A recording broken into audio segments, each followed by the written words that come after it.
This is Making Better Decisions. I'm your host, Ryan Sullivan. Decisions are where rubber meets the road for organizations. Each week, we'll be learning from people who are on the front lines of turning raw data into better outcomes for their organizations. This show is sponsored by Canopy Analytic, helping companies make better decisions using data. Hey, everybody. Welcome to another episode of the Making Better Decisions podcast. Today's guest is an early adopter of modern data tech and has stayed bleeding edge. I would describe him as a strategic thinker, but with the rare ability, technical chops, and interpersonal skills to actually drive tactical action forward still, which is a pretty cool combo.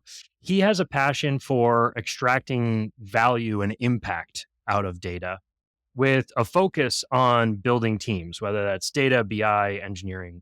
Please welcome Associate Director and Enterprise Architect at Organogenesis, Steve Willard. Hey, Steve. Hey, good to be here, man. Thanks so much for hopping on. So I'd like to get us kicked off. We have the same opening question for everybody, and I'm going to hit you with it. What is the one thing you wish more people knew about using data to make better decisions? Yeah, so there's three things. It really describes things that exist, things that happened, and how they relate to one another. And so I always go back to that, and that's something that I always teach any new developer, anybody that's new to data, and really even seasoned developers, I think, can work with it, or seasoned data folks can work with that model, because it's really about, it reduces down the complexity of what you're doing within data to really those three pieces. And any data source that you're looking at, so you could look at a fully normalized database that's coming in that has 800 tables in it. You could reduce that down into a star schema. That same data could be reduced down into a star schema that has, let's say, 40 tables. Or that same data could be reduced down into, let's say, one giant table if you're using it for machine learning or something, or one big table, or a Franken table, or however we want to refer to that. No matter how you're structuring it, it could be a CSV, it could be JSON. No matter how you're structuring it, all data is really only doing those three things. So it's telling you, it's showing you and describing things that exist, things that kind of giving you a description of things that happened at those things that exist, and then how they relate to one another. Yeah, we've had a couple people on that have gotten to talk a little bit about modeling, with the understanding, that like going, super nitty gritty, like meh, but like the general idea that you talk about is that there are different structures that are valuable in different scenarios. Yeah. So if I have a little, or big application that, it could be something that my business is running on, or it could be something like Facebook. There's a set of tables that make sense for that. And I might structure that, like you said, like fully broken out or normalized into being, hundreds of thousands of little tables. And then we got history snapshots and all this stuff. And then when we start thinking about different purposes, there are these different structures. And, for those that might not be familiar, tell us a little bit about like what is a star schema and how is that useful to like a decision maker at a company versus a developer?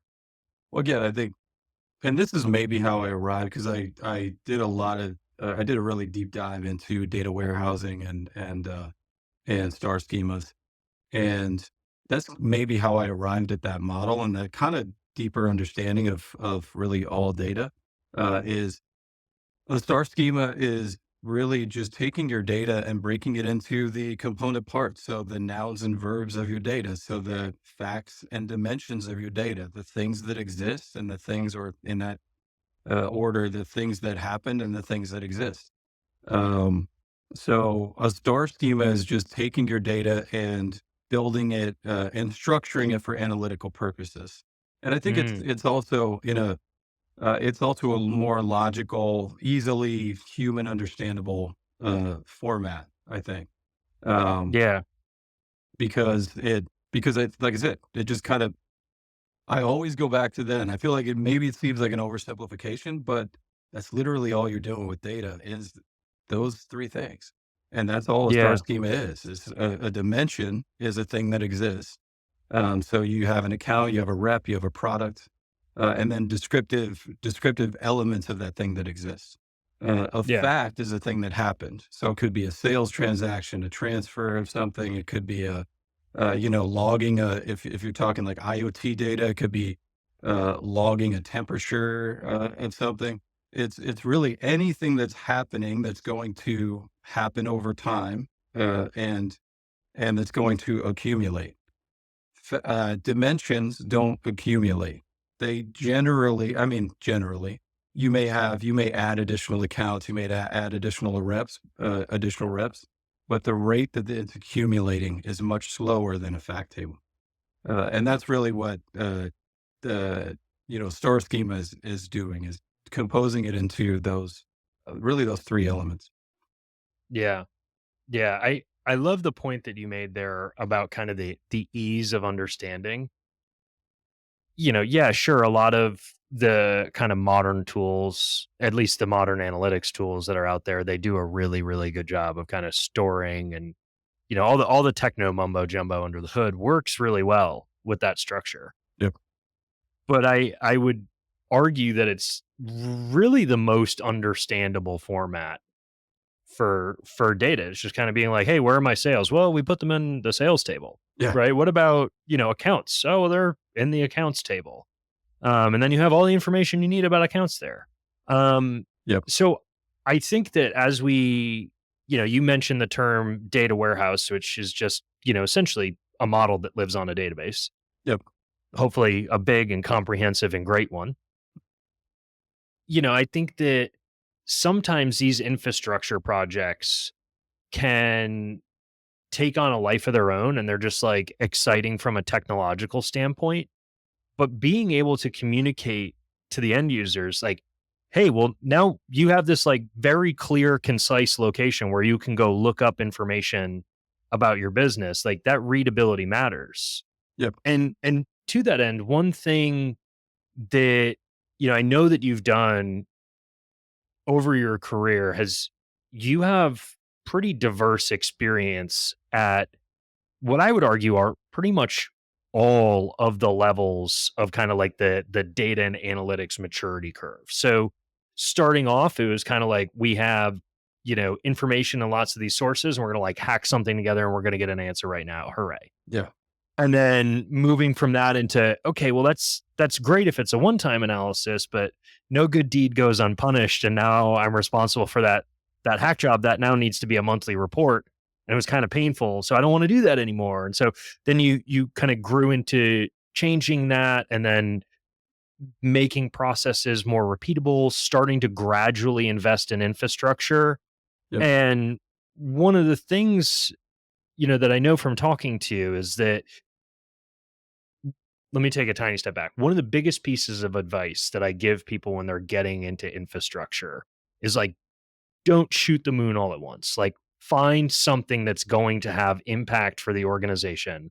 Focus on that, deliver that, and then incrementally roll those successes. So, Yep. for somebody else that's out there that maybe the maturity level of the solution and the infrastructure that they have for data and they have for making decisions and getting answers, maybe that's not where they want it to be. What's some advice that you might give to somebody like that to up the game, but to not go all in and have it go sideways? I think another thing that I always go back to, I have all these models that I think I always go back to that I try to fit things into. And for that, it's really that everything compounds. So everything Mm, compounds over time. And it's either compounding positively for you due to your effort, or it's compounding negatively for you. Um, mm. like recently over the last few months, I may have eaten a little too much. and and I think my weight negatively compounded. So So now what I did is I started shifting things and changing, and so the compounding is now sort of working in the opposite way, and I'm losing weight now. So I think it's that could be really applied to anything. And so if you look at if you're trying to build out an organization and build out like a data culture, or starting to or trying to build and starting from nothing, you have to really look at what are going to be the bigger drivers. So the Pareto, the 80/20, what's going to Yeah. give you the most value for the minimum amount of effort. Focus on that, and then really just incrementally compound on that, Mhm. and grow that. But find what's going to make the biggest impact for the minimal amount of your effort, and then focus Yeah. on that, and then just iterate over that over time, and then compound Yeah. over that, and let that grow, and it just kind of naturally happens. I think a lot of times people will look at, I think they start with this sort of perfect end state in mind, and they imagine that they're going to build that, or they're going to fully organize this project, and it's going to Mm. have absolutely everything that we could ever need. And we're going to get that overnight. It's not a microwave solution. It's like everything is subject to that compounding. And I think if you can work with that compounding, by starting really, and then starting with something, and then just growing, and then just building and iterating over it. You can't, I Yeah. don't think you can fail. Like, I don't feel like it's possible to fail if you do that. Yeah, so long as you keep moving, like, eventually you'll get there. Yeah. It sounds like a Yogi Berra quote or something like that, but, you Yeah. know, I think back, I don't remember the exact quote. I think I may have actually even mentioned this a while back on the podcast, but there's kind of this idea, um, a lot of the interviews from Kobe Bryant, like, people will talk to him about, like, "Hey, man, like, how are you so incredible at basketball?" And he always talks about being addicted to the journey instead of the results. Yeah. And I very much, maybe that's like pie in the sky or a silly analogy, but I think it's very much the same here. Like, the idea of basically making a computer flawlessly understand every intricacy of a business. When I word it like that, people are like, "Oh, whoa, that's a lot." Yeah. And it's like, "Okay, well, that's what it takes." So it's going to be this, constant iterative journey of, like, always understanding the business better, asking better questions, which allows us to dig in further and find idiosyncrasies and keep on and driving and driving. And from talking to a lot of people on the podcast, something that I had felt seems to be shared by most people that work in the field, which is, even though it's a very technical field and it's very computer oriented, it's still mostly about people. Yep. The rubber meets the road for all analytics where a human being makes a decision. Um, and I think there's also, all of the questions of bias and buy-in, and is the person even reading this awesome report that we've made, and all of that stuff. How do we build a team? How do we build data culture? Over the course of your career, I've seen you do that. And in your particular case, I would highlight kind of two specific aspects of data culture. One being, okay, how do I build a team of analytics professionals that can, understand analytics and stay on the cutting edge, and, like, some of the topics, modeling, all these topics that we've talked about before. Another thing that I would love your take on is, how do you build the culture on the consuming side? I think that that's something that is really difficult, is to kind of teach people the art of the possible and break them out of, existing manual processes. How do we get large teams of people excited and using new analytics? I think again, so it starts with compounding. So you start small, you Yeah. start with something, and you start somewhere, and try to really rapidly solve some big problems. And then you just iterate over that. So you grow and you build that. Um, and then, because I think what I've seen in tech in general, not just data, but you always go in, you always there's been so many times in my various different career lives, my the various different parts of my career that I would launch. Let's say you send an email blast out if we're talking marketing, and you think this email that I wrote was amazing. There's no way I'm not going to get 100% click through rate on this thing. Everybody's going to love this thing. Yeah. It's phenomenal. We're going to make millions of dollars from this one email, and then one person clicks on it, or it's just not. It's the exact opposite of what you think. Um, so I think it's it's about finding little things that really resonate with people and are solving their problems. And so I think that starts with really listening to them, genuinely wanting to help them. So genuinely saying, what are your biggest pain points? Where are you struggling? And how could I automate that or help you get to that information quicker with data? And then and again, you just iterate over that. And I think if you do that, you're solving little problems over time. You're solving one problem today, one little problem here, one little problem there. But it compounds over time. And eventually you look back and it's like, these people are excited about this data, and they are banging down the doors for this stuff. But Yeah. it's really because you focused on like these little micro problems over time, and that Yeah. just accumulates over time, and it becomes a whole different beast. And then, I think it sort of transitions and changes a little bit from, all right, you're solving these micro problems, to then now you're having to look at it at scale. And it's a slightly different beast, but I think it still Mm. starts, it's still, uh, I think you should approach it very similarly.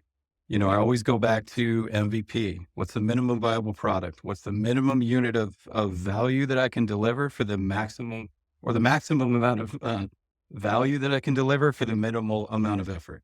So you do that, Mm. you solve the biggest problems right out of the gate, and then you iterate over it so that people get excited because they say, wow, they're actually listening to me. They actually care about what I want or what I need.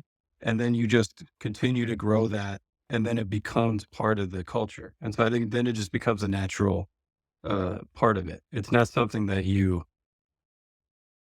went in and all of a sudden, this week nobody cares about data. Next week, everybody's banging down your door for it. It's something that happens over time, but it's all about just applying very, incremental effort and incremental growth. Yeah. I I love that answer. I I've found in my own time getting to work with a lot of people that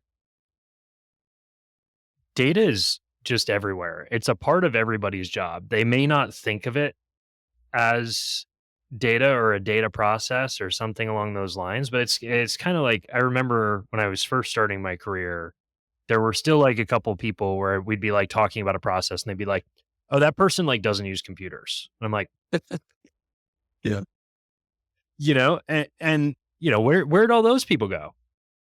You know what I mean? Like, especially with it, like obviously there are some jobs that like just don't call for it, but like in the standard kind of like, hey, we make products or services like in the like kind of like business world, right? Like most people are using some flavor of technology. Even Yep. people whose bread and butter is with their hands, they're probably still using technology to log, to invoice, to do all of these other processes. Like there's just no getting away from it. And I kind of feel that data is the same thing because every single one of those technical things, tools that we're using is logging data somewhere. And that's the lifeblood. Like if I want my invoices to go out accurately and on time, well, I better have made sure that my data was in there properly.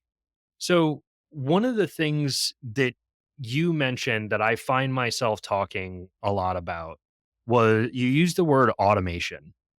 And I could imagine someone being like, "Wait, I thought you were like a data guy. What does automation have to do with data?" So I wanted to put that question to you and give a question, have you give an answer.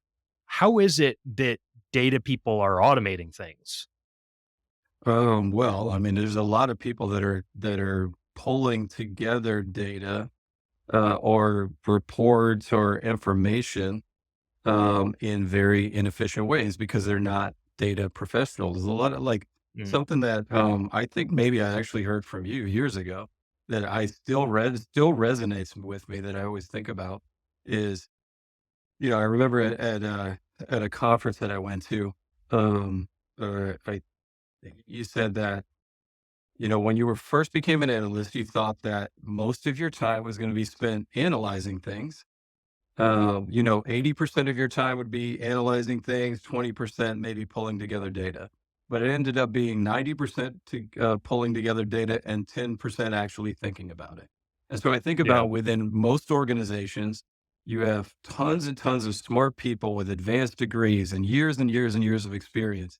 And what are they doing? They're extracting 5 Excel dumps from various different places. They're VLOOKUPing things. They're building these mad crazy these crazy reports that they have to do manually, they're spending half their week doing that type of stuff, and we have the ability to then automate that and give them their time back and then enable Mm, them to actually utilize those years of experience and their advanced degrees and their knowledge of the subject of the area that they're supporting with by actually looking at the numbers that they're generating. So I think that was something that I think I learned early on, and I think that that really helps you to. I think it helps ingratiate people around the business to you because you're able to help solve their problems. You're able to help them get to the answers that they need to get to much quicker and easier. Um, and that was, I think, one of the coolest parts about being in, working in data is you're able to legitimately help somebody. There's so many times, you walk around the business, any business, you can walk around and you talk to 10 people and I guarantee you could find a few people that you could, let's say, I'd say half of the 10 people have some process that you could automate with some sort of data tool, especially the modern data tools make it so easy. It's insane. It's, it's insane compared to, just 5 years ago, how yeah. fast it's grown and how exponentially it's grown. So one of the things that you had mentioned was really actually listening to people, Yep. which, hey, crazy idea. Actually pay attention to people and like great results come out of it.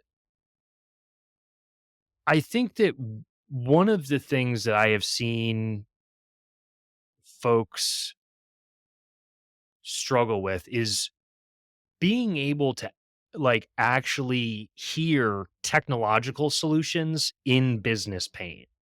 And that's something that I know from knowing you that you do a really good job of.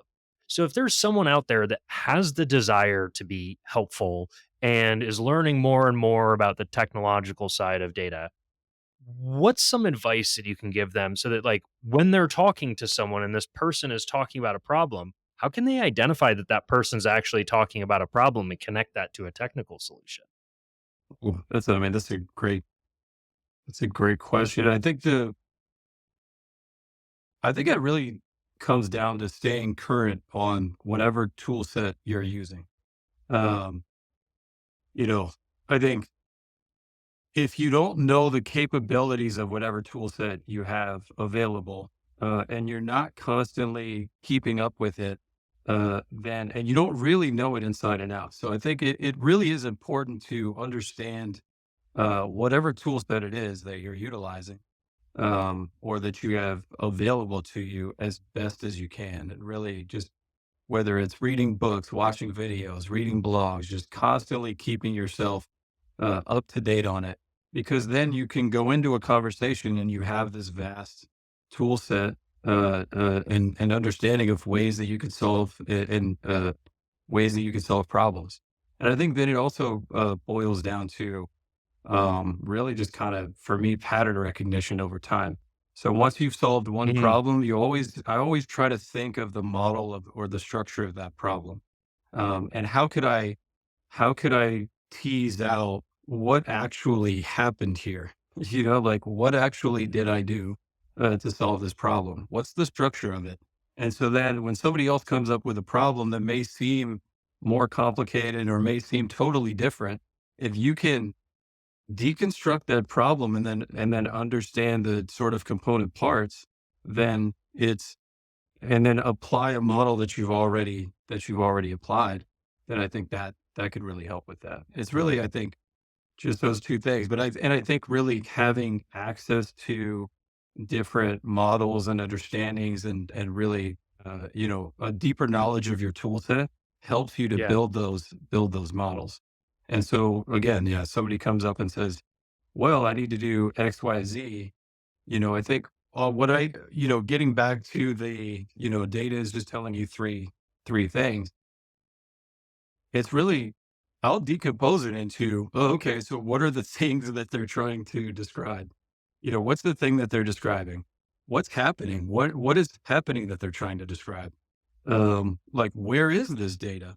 Um, and I think if you can reduce everything, take because they may be saying, well, I'm trying to log into this API and do da da da. I mean, maybe not a business user, but but if they're coming to you with very uh, uh, technical terms, it's easy to get lost in all the technical jargon and Mhm. everything. But at the end of the day, let's say you're trying to move data from one place to another. It's just I'm taking data from here, I'm doing something to it, and I'm putting it over here. So if you can reduce it down to the smallest component parts, then I think that really will help you to model out how you can solve people's problems. And then you just have to look at, again, I think it just takes time of solving lots of different problems and then learning different models for how to approach things and really diving into your tool set. So understanding it Yeah. as deep as possible, um, because then you have the framework to go with. Um, Yeah. I yeah, I couldn't agree more. I think, like, even as soon as you started answering it, I think there was, like, this hope in my head, like, maybe Steve has this, like, cool shortcut that doesn't involve just, like, spending obscene amounts of time becoming an expert in something.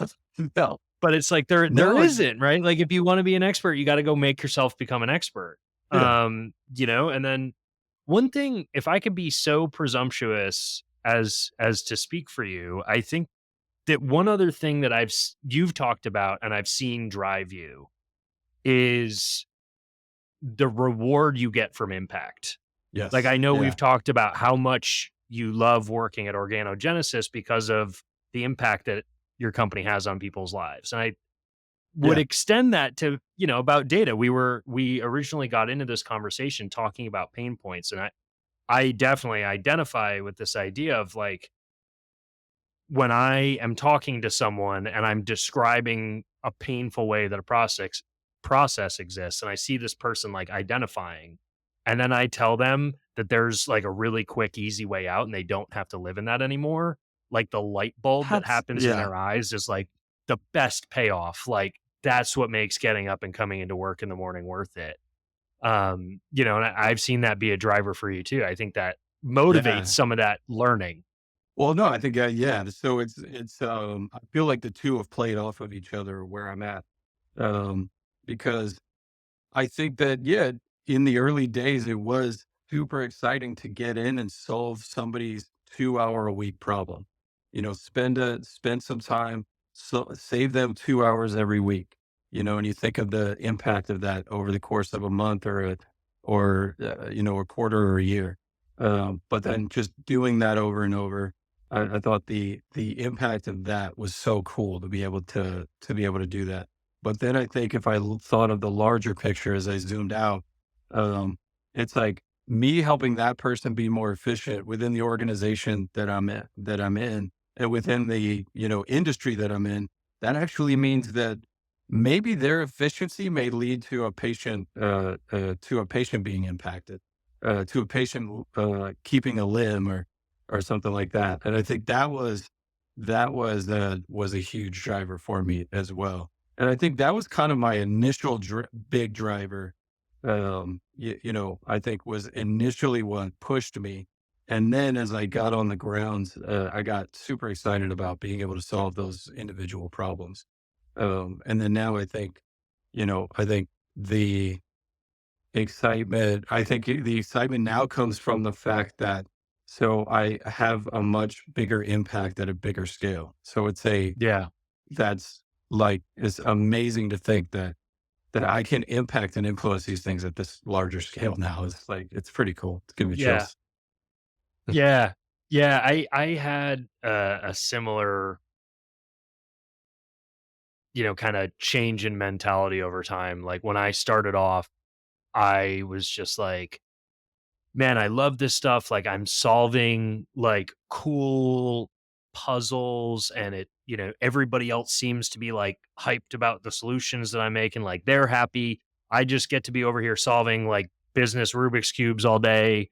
Yeah. Everybody's happy. This is great. I'm never taking my hands off the keyboard. I just want to be like an individual contributor for the rest of my time. And then, you know, as I mentioned before, no good deed goes unpunished, right? If you're a good enough individual contributor, they just somehow think that that will make you a good manager. And you know, bang, you start managing people. And even though it had been something that like my own personal drive hadn't really been for, like, in fact, it kind of intimidated me. I was like, I don't want to be in charge of other people, like computers like follow instructions all the Yeah. time, Um, I also found that payoff so rewarding, Yep. right? Like having the opportunity to actually build a team of people that are excited and can now make something more than the sum of all of the parts, and getting to invest in another human being's development and see Yes. them succeed and see them get better and see them learn new things, like see the light bulbs come on for them,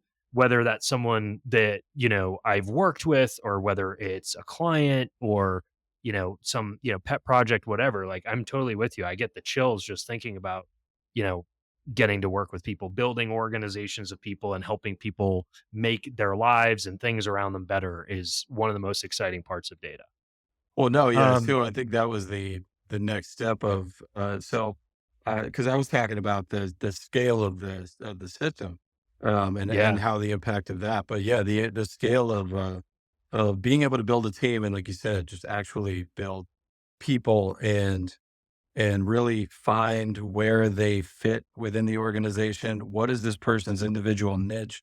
How do I help them to grow, and how do I get them on a continuous? How do I get them to have the same excitement that I have about it every day? And how do I drive them to really, you know, how do I drive them to want to continuously grow and continuously get better at their skill set and their tool set is, and then just become better people. And I think in the process is awesome. It's amazing. yeah. We've talked about a couple of things, but if I expand the scope a little bit and give you free reign with this question, what are some of the things within the data world that you have found most challenging? And what have you been able to find to solve those hard problems?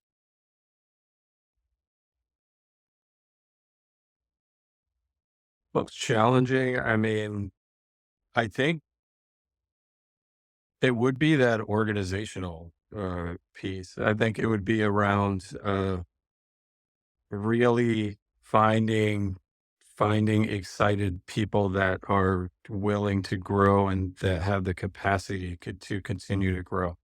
Um, because I think all of the even in the last, I mean, if you look at the last 10 years, how much the industry has changed.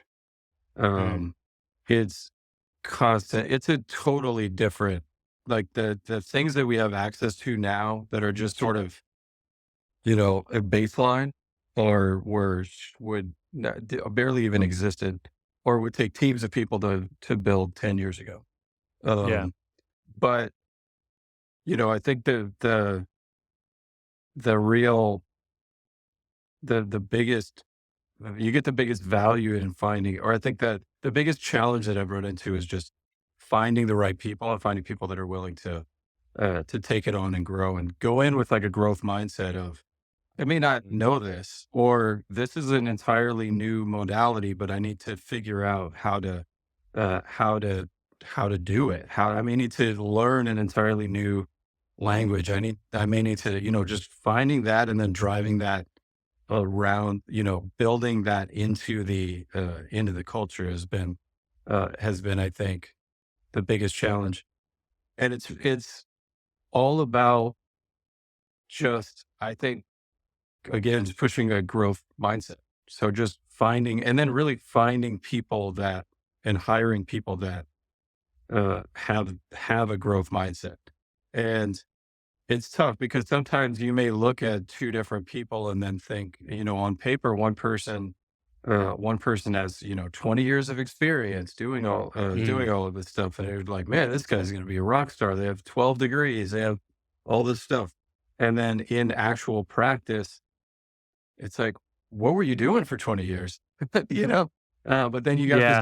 you got another person that's been doing it for 2 years and they're at the top of the game just because they have the willingness and the attitude to go out and learn it.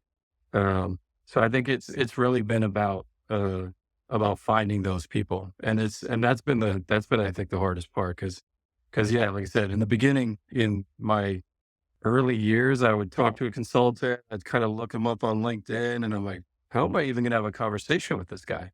Um, and then, and then you actually talk to them, and you're like, "They don't know anything about what I'm needing them, you know, what I'm asking them about. This is crazy." Yeah.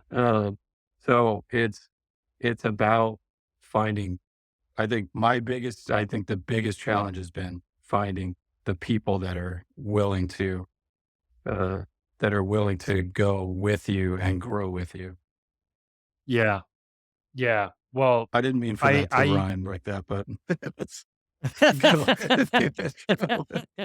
well, for what it's worth, I can second that. Yeah, I mean, I think that it takes a really unique blend of, experience, but then, how is it someone's supposed to garner experience when the landscape changes and is changing faster every single day? So it's kind of this Yep. like slim portion of personality types that can do that. And, from having the opportunity to meet a good chunk of your team, I'd say that you've done a good job meeting that challenge.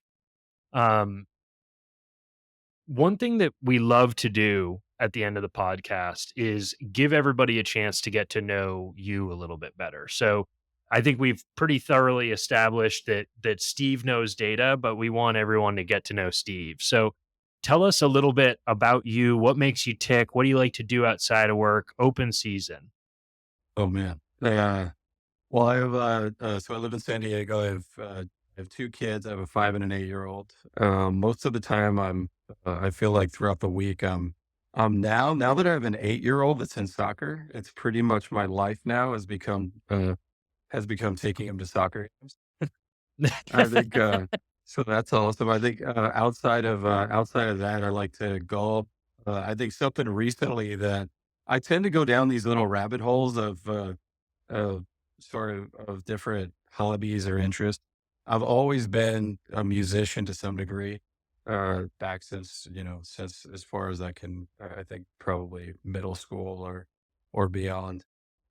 Um, and one thing that just recently I've gotten super into has been, synthesis, so, synthesizers.